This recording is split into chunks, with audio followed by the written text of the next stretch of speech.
Hey guys, welcome back. And welcome to the third day of the 12 days of Danmas. Today we're going to do a Star Wars video considering I'm wearing my Star Wars Danmas sweater. We're going to talk about the new Star Wars show that is currently out, and if you haven't already seen the first 2 episodes, thank you for prioritizing my video. But spoilers ahead. Anyway, the show starts with a cool space pirate scene.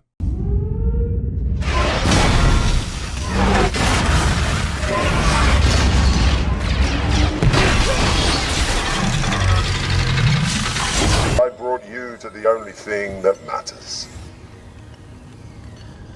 Cold, hard credits. It was an obvious gimmick to show the juxtaposition between the chaos of space pirates and the boring, mundane life the main character, Wim, lives on his home planet of Atatin.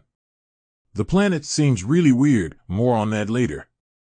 Vim is best friends with Neil, who's just friggin' adorable. He's the perfect plucky sidekick. The rest of the main characters are Fern and KB. Fern is your classic plays by her own rules, scoundrel type of character you see in Star Wars. KB is very techy with her visor, and I think her and Fern are a good aid to Vim and Neil's young. The crew stumbles upon a spaceship that took off into space because Vim was pressing buttons. Vim is the head in the clouds, always yearning to get off this rock-type Star Wars character. So Vim doing shit like pressing buttons will probably be a theme. Anyway, they find a droid on the ship that was the first mate and was programmed to protect the ship. Fern pulled a Captain Phillips and convinced the robot she was in charge. Look at me. Sure. Look at me. Sure. I'm the captain now. The droid, named SM-33, took them to a space pirate hangout. Alex from Star Wars Explained said it was a lot like torture from Pirates of the Caribbean. I'm not even gonna try and make a joke about how you pronounce Caribbean differently whether you're talking about the movie or not.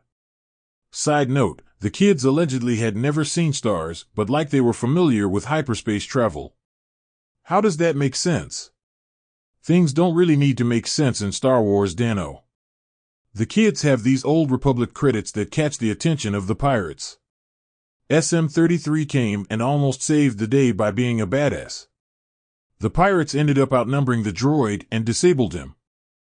That led to the kids being captured and thrown in the brig. That's where they meet Jude Law's character, as the episode ends with him presumably using the Force.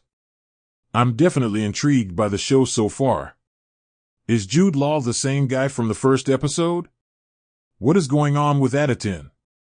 So many questions that we'll have answered in the coming weeks. Anyway, that's the end for now because only the first 2 episodes are out. The show definitely has that kids on bikes adventure you see in stuff like E.T., The Goonies, and Stranger Things. Wim and Neil are shown to have pretend lightsaber duels. I remember doing that as a kid with my friends. Side note, there was a kid who would bully us, and whenever we were playing Star Wars he would always ride by us on his bike and taunt us that playing Star Wars was gay.